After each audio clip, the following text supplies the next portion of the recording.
Estamos con el profesor Jorge Lozano. Acabamos de presentar el libro Persuasión, Estrategias del Creer. Como has comprobado, Jorge, la semiótica empieza a tener también un interés también en Burgos.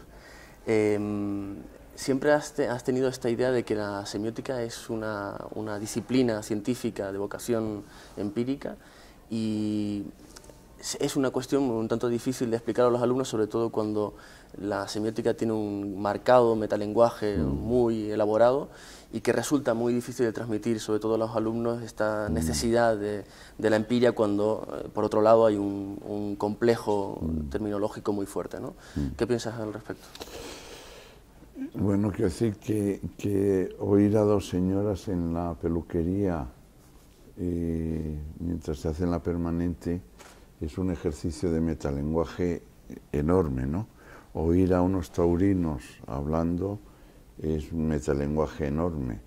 Hablando, por ejemplo, si yo digo el vino este de Burgos con un retrogusto a cereza, cañizal y con resalte a especias, hombre, yo creo que ahí hay metalenguaje, etcétera, etcétera. Entonces todas las disciplinas tienen metalenguaje. Dicho esto, uno no puede decir masa y cambiarlo, yo me entiendo, y decir esto en física, o energía, o cinético, etcétera. Por otra parte, sí es verdad que hay grupos que hacen exceso de metalenguaje produciendo catástrofes en la disciplina. Si yo en vez de decir con alguien vamos a tomar una caña, digo vamos a hacer un programa narrativo, aparte de ser un imbécil, pues estoy haciendo flaco favor a la... Yo creo que el metalenguaje es necesario cuando es necesario, definición tautológica, pero evidentemente si yo quiero decir sujeto de la enunciación, no puedo decir Pepe. No hay manera, y si digo acción, es acción.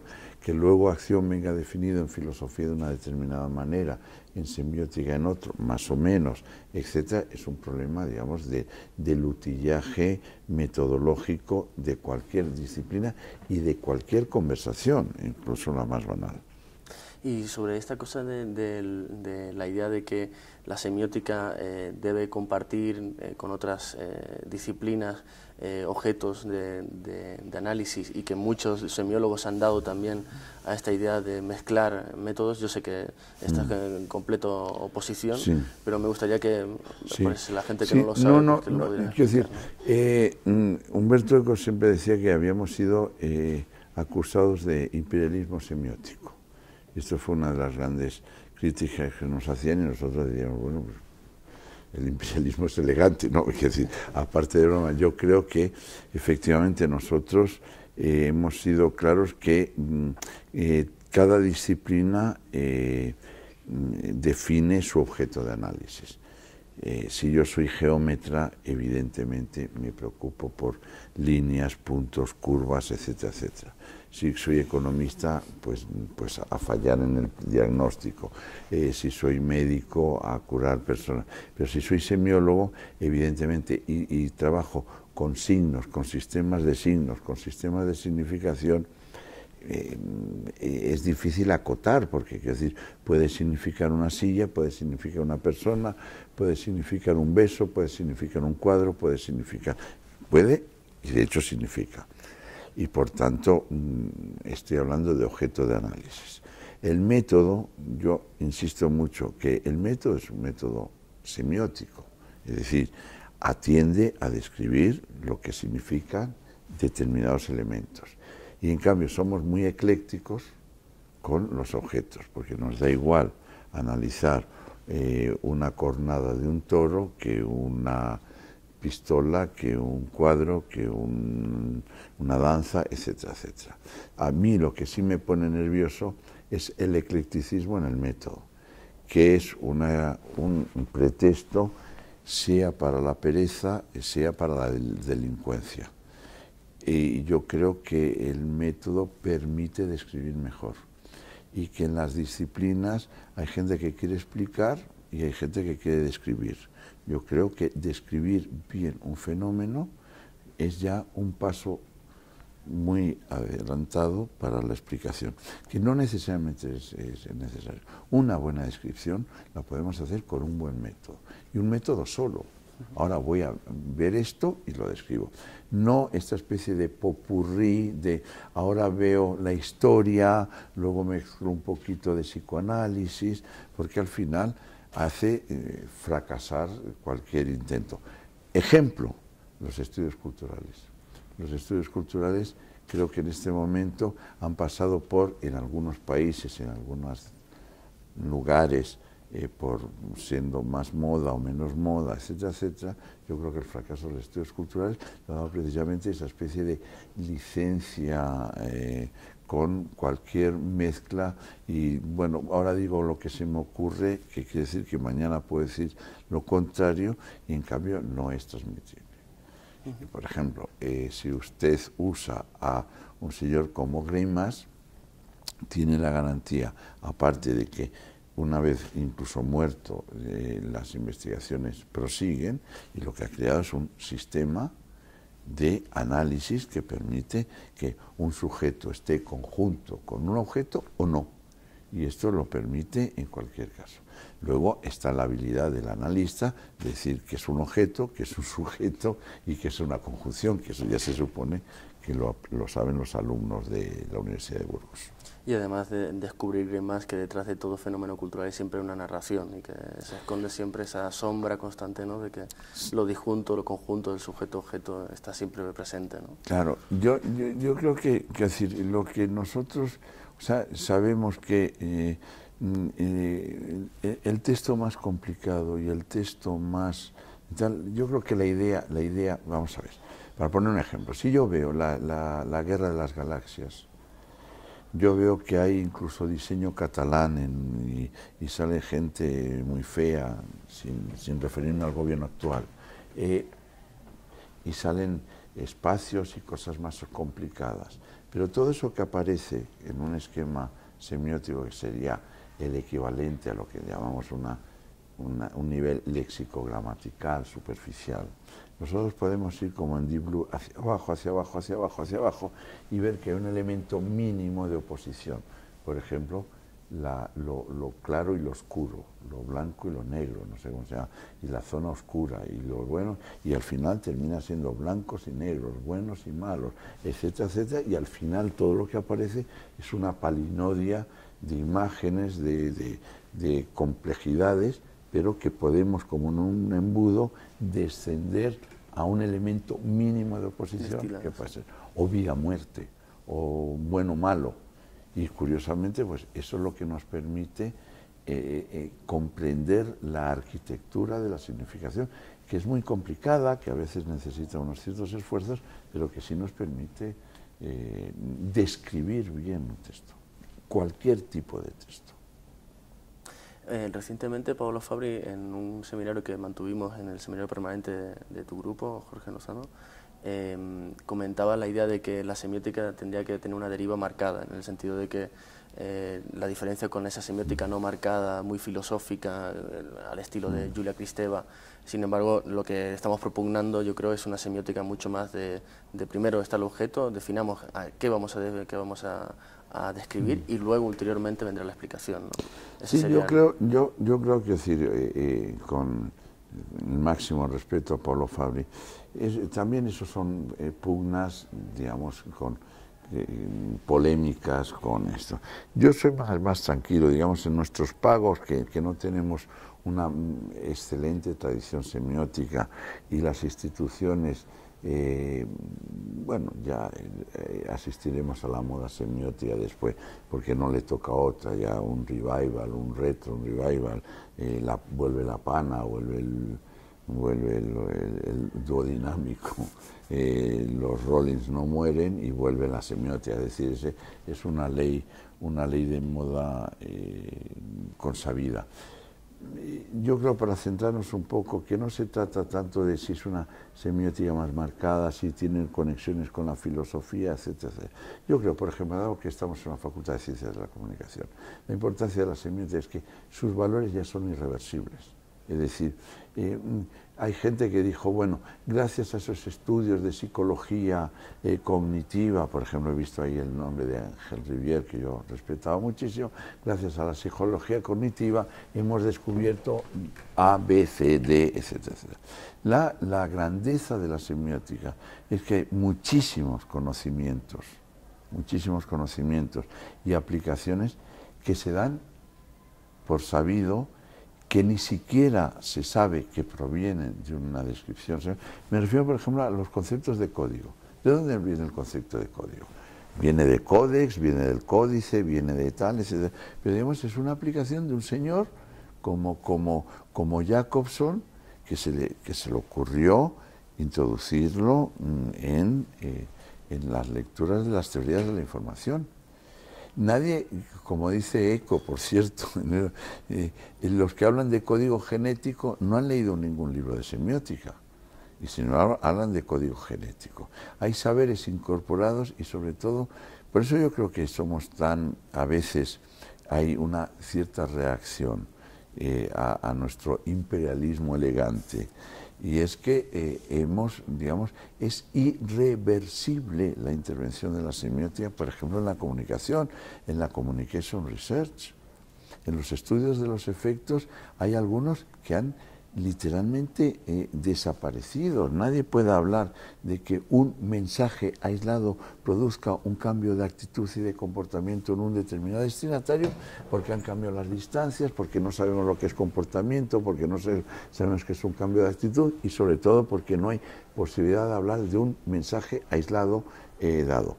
En cambio, nosotros hemos demostrado comportamientos, funcionamientos estratégicos, el papel de la organización de los discursos, el papel como un discurso construye a sus sujetos, etcétera, que digamos, se sabe sin decirlo. Es como aquel personaje de Molière que hablaba en prosa sin saberlo. Hay gente que hace similar, por ejemplo, sobre todo las chicas, cuando ven a su chico con un ramo de flores, saben perfectamente, dicen, uy, uy, uy, ha vuelto con la peluquera. En eso tendrá mucha importancia el giro textual de los años 70, ¿no? Con todos los trabajos de Coseriu, en la parte estructural, esta idea de que no es el mensaje atomizado, la oración, sino es una construcción a dúo entre un interlocutor y su emisor, etc. Sí, porque, quiero decir, por ejemplo, uno cuando es la vocación empírica que tú decías, efectivamente, y la vocación científica. A mí me da igual si la semiótica es científica o no. Sé que tiene una vocación científica porque sé que determinadas respuestas son incorrectas. Y hemos desarrollado una técnica dirigida a hacer buenas preguntas. Por ejemplo, si yo leo un artículo de un periódico, algo me dice, y sé empíricamente, que yo no leo frase a frase y sumo el sentido de la primera frase con la segunda y tal y cual, y sé automáticamente que el texto da más sentido que la suma de todas las frases. Ya está. Y que al mismo tiempo los textos no se miden en un mensaje 1 más mensaje 2, no es una operación de adición, sino que es una unidad de comunicación. Porque ¿usted qué quiere analizar? Quiero analizar toda la obra de Proust, pues siéntese ahí y que le financie la Caja de Burgos, porque usted va a ver cómo va a analizar todo esto. Entonces, por ejemplo, la dimensión del signo no es pertinente. Jesliu Dixit. Entonces sabemos que cuando un niño pequeño dice a una profesora, a ver, Pepito, ¿cuál es el río más largo de Europa? Y el niño dice, quiere decir que sin decir ni siquiera una palabra, ni siquiera una letra, proferir una cierta sustancia fónica elemental, está haciendo una operación complicadísima, que es decir, mira tía, que no te voy a matar, que estoy dispuesto a cooperar contigo, déjame unos minutos para pensar, etc. Y eso lo dice, Y cuando alguien le dice, ¿tiene usted hora? ¿Tiene usted hora? Y el otro contesta, sí. Gramaticalmente será correcto, pero dice, oh Dios mío, he dado con un imbécil. Porque no se pide si tiene hora, la confirmación, sino que te diga la hora. Pero si alguien te dice, tiene usted hora, dice, me alegro que usted me haga esta pregunta. Precisamente estaba discutiendo sobre cómo la señora Cospedal se expresa no muy adecuadamente. Dice, he dado con un pelma. Entonces la gente no quiere estar con un pelma y su problema es rechazo, y la gente no quiere con él. Y todos estos elementos sociales son resultado exclusivamente del funcionamiento de los textos. Y del funcionamiento de los interlocutores. Y claro, y cuando texto. de repente alguien dice, por ejemplo, nosotros sabemos que una de las peculiaridades españolas que a mí no me gustan mucho es que es el único país en el mundo mundial, que si uno habla bien, el otro le llama pedante. Entonces, eso hace que, por ejemplo, se diga constantemente, dímelo en cristiano, no respetando otras religiones. Y que, por ejemplo, es significativo la tendencia a la onomatopeya en los universitarios españoles. Porque, digamos, porque no es que no sepan hablar, simplemente porque tienen una actitud ante el hablar bien que consideran pues, de mal tono, del mismo modo que una señorita del siglo XVIII pues, se tenía que marear constantemente y desmayar. Y la señora que llevaba en el, ¿cómo se llama? Vía al Convento, bueno, esta película de toda la vida, la señorita que lleva un bustier ceñidísimo, pues no llevo un bustier ceñidísimo sin más, es soy rica, llevo un bustier, no puedo trabajar, y además me lo pone esta señora negra que habla como el gordo y el flaco en las películas. Es decir, construimos imaginarios por actitudes ante el texto, solo que los textos son un conjunto de signos culturales que funcionan y que determinan, para decirlo con una sola expresión, son los textos los que construyen a sus sujetos. Son los textos los que construyen sus tiempos y sus espacios. Entonces, si alguien dice, o es un oxeniense aristócrata, o es un cursi relamido, o es un pedante tal, o es simplemente que balbucea o que es tartamudo. Es decir, pero no cabe muchas más posibilidades. Dice, no, es un señor de Logroño que está pidiendo una hipoteca. No. Los textos excluyen con principios de prescripciones durísimas. Dime qué texto haces y te diré quién eres. Atendiendo a esto último que has dicho, la idea de que el texto construye su auditorio, evidentemente, y estamos en comunicación, y en mis clases sobre todo les transmito esta idea de que no hace falta ser semiólogo para utilizar la semiótica y hacer construir, por ejemplo, textos audiovisuales que atraigan un determinado auditorio. Basta con crear el interlocutor dentro del texto, el destinatario. Yo sé que hay dos autores que a ti te fascinan. Uno es Italo Calvino, que conocía muy bien la semiótica y que aplicaba la semiótica a la hora de su creación. Él practicó también la semiótica, no sé si como semiólogo, pero casi. Y Lev Manovich, que es otro también, un individuo que también se ha dedicado a los medios audiovisuales y que desde otra óptica también ha utilizado la semiótica como herramienta de construcción de textos, ¿no? Yo quisiera que nos hablaras un poquito de esto, de que no hace falta, primero, que no hace falta, no se requiere ser semiólogo para utilizar la semiótica y que es una herramienta fundamental para la construcción del texto. No, quiero decir, vamos a ver, hay casi en la literatura, en ciertas descripciones, quiero decir, por ejemplo, un señor como Einstein, que no creo que leyera mucho a Saussure, concibe la teoría de la relatividad con una imagen que dice, ¿y si un señor se cae en un hotel de tantas alturas y mientras cae se caen las llaves? Entonces tiene una imagen, trabaja por lo que él mismo dice, se le escapa en varios textos y Holton lo ha reparado, la maravilla. Y luego todo lo demás es de relleno. Es decir, él construye una determinada imagen y a partir de ahí viene todo lo de la teoría. Esos son los casos que a mí me divierten. Pero esa preocupación, ese modo, es un modo también de decir qué significa que un señor se caiga y tal y cual. entonces descubres lo que es E igual a mc cuadrado, lo que supone la teoría de la relatividad, lo que supone determinadas cosas. Si tú sigues ahí, por ejemplo, tú empiezas a darte cuenta que ese texto de 1905 de Einstein no ha sido en un cambio y en un progreso brutal, donde ahora todos los estudiantes te dicen, tengo un iPad 58029 tal y cual. Sabemos, por ejemplo, que los textos de Einstein no han sido superados y, sin embargo, la técnica derivada de los textos de Einstein, sí. Con lo cual tú sabes, por ejemplo, que la técnica es progresiva y que la ciencia funciona con discontinuidades. Pero que luego tú dices, bueno, ¿son grandes saltos la ciencia? Pues una cierta mirada semiótica dice, no, la ciencia es como la moda, avanza profundizando los detalles. Y sabes que profundizando los detalles avanzas en la ciencia, como en la moda, pues basta ver los cambios en los complementos o la altura de un bolsillo o el cambio o las dimensiones, etc.